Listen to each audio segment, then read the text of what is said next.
Welcome to the Lightkeepers Podcast. I'm Clayton Vandiver, your Lightkeeper, with the show dedicated to everyone who wants to get the very most quality out of life that they can.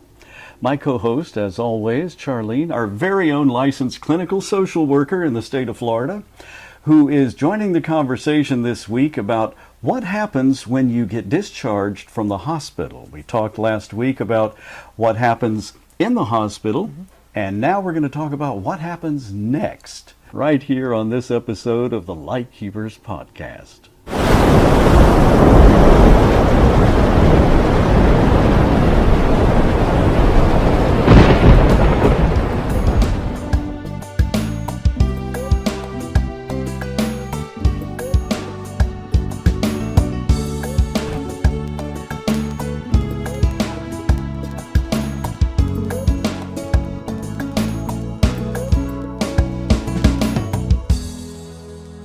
Before we start, please leave your questions or comments below. We love to hear from you. Questions this week will be answered on the show next week on the next episode of the Lightkeepers Podcast. Every Wednesday evening, 7 p.m. Eastern. Charlene, good to have you again with us here. What happens when you get discharged from a hospital? Well, and a lot of people don't know what to expect with that because it can vary depending on why you were in the hospital. Absolutely. Most of the time when someone is discharged from the hospital, one of two things is going to happen. They're either going to go home with instructions to follow up with their primary care physician or their specialist, whatever is required. On the other hand, sometimes when someone is discharged from the hospital, they may not be ready to go home yet, and they may need a little more help to get themselves ready to go home, at which point they would be discharged to a rehab facility, which is pretty much kind of like a nursing home, except they do physical therapy there and you're not there permanently. Okay. Well, when you are in these sorts of facilities, is your family a part of that visit? Are they able to be with you and as they would be in a hospital? So every facility has its own visiting hours. Okay. So I would encourage everyone to check in with that facility and find out what the visiting hours are. Right. Before setting up any, preconceived ideas about when they can visit and how much time they can spend with their loved one. Right. Now, something that a lot of people don't realize, and this is very important to know, especially during the COVID pandemic, when people were being discharged to facilities, sometimes the facilities were not nearby. And that's something that the patient and the family has no control over. The hospital will try to work with the family to discharge their loved one to a facility that's of their choosing or is nearby. But if there is no availability, the hospital is not going to let that person sit there. They're not going to hold someone past the point that they're ready to discharge because they're not getting paid. Medicare, the insurance company, will not pay once that person is no longer meeting set criteria to be hospitalized. And so what happens then is if a bed is not available at the facility that the family wants, the hospital caseworker will set up a discharge to the first facility that they can find to accept that patient. That's not always in the same town. It's not always in the same state. So who sets up all of those travel arrangements and getting there? The caseworker at the hospital would be the one responsible for setting that up. Now the trick there is they don't always set up getting them home. That's usually left up to the family. I see. And during the COVID pandemic, I was working in the hospital at the time, and it was not uncommon for us to discharge patients because the facilities were taking fewer people. There were more people being discharged from the hospital, and we were discharging people as far out as 3 and 4 states over. Wow. Well, let me ask you, what other options are there when you're leaving the hospital? What other potential scenarios might we have? So the other possibility is returning home with physical therapy being set up at home, because some people may have a better support network. They may be able to do that at home. Some people just have really strong aversions to going into a facility. Maybe they've had a bad experience. Maybe they've had a bad experience with a family member.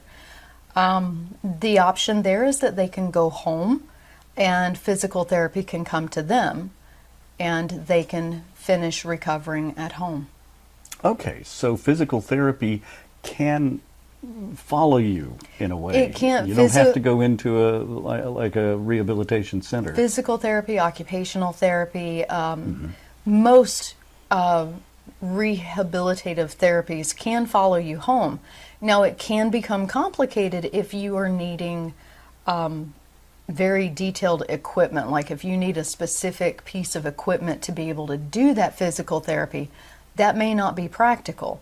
Right. But there again, if you can be transported, if you can move, if you're mobile, then you may be able to go to an outpatient rehab to do that physical therapy. Like, for example, if you've got a broken leg or you've had a hip replacement, you're going to need to be doing exercises that you may not have the equipment at home to be able to do.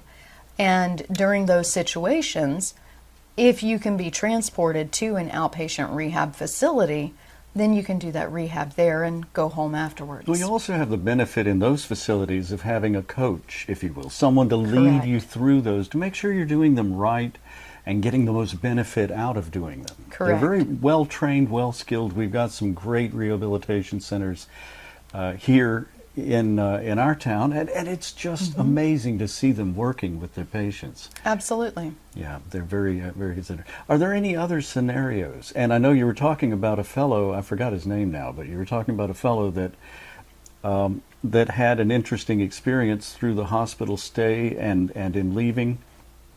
And I think the name that we came up with was a very generic, Bob. Bob, yes, everybody. Identities have been changed to protect the HIPAA privacy, of course. Actually, we were talking about creating a Bob to go into the hospital and kind of a test patient to just provide a possible experience of a good example of what someone would encounter going through the hospital system, including going through discharge and rehabilitation. And again, it really does depend on why the person was in the hospital. And I'm going to give you a good example, like I was mentioning with the broken leg or the hip replacement. Yeah. That's going to be a very different type of rehab than someone who is in the hospital for a heart attack. There are different types of rehab. There's cardiac rehab. There is even concussive rehab if you have a brain injury. Okay, like a traumatic brain injury, TBI. And it seems like if you had movement, the inability with a broken leg, broken hip, knee replacement, if you're having mobility problems, the rehab's going to be very different than if you, after you've had heart issues, I suppose you don't want to get terribly excited, but you can still move around. Correct. In fact, they encourage movement, I think, to get you back on your feet as soon as possible, it seems. When you're coming out of a hospital these days, it seems like they want you back on your feet. If they could, I think they'd walk you from the operating room back to your room. No, I'm kidding. It's not that bad. Actually, no. Actually, they do want you up and walking as soon as possible, though, because that minimizes the risk for blood clots. Oh, that's so right. So that is important. That's right. That is important. But the discharge process can be different for everyone, like I said, depending on why they're in the hospital. Okay. But the bottom line, what it is most likely going to include is a caseworker at the hospital who is going to work with you to set up your discharge plan. Now, that in and of itself can be complicated because depending on the quality of the hospital, there have been situations where discharge plans have been created without the patient's participation. And that can happen. Visit the website at aguidinglight.org, or to make a tax-deductible contribution, just write to the address right here on the screen below me. And help others find the resources and information that they need. We sincerely hope you'll join the conversation in the coming weeks, and your questions and comments below will add to that conversation. Speaking of that, hit the like and subscribe buttons. It's free, and hit that little bell, click the bell that tells you when our next episode is going to be airing so you don't miss a single show on the Lightkeepers podcast. I'm Clayton Vandiver, your Lightkeeper. We'll see you here.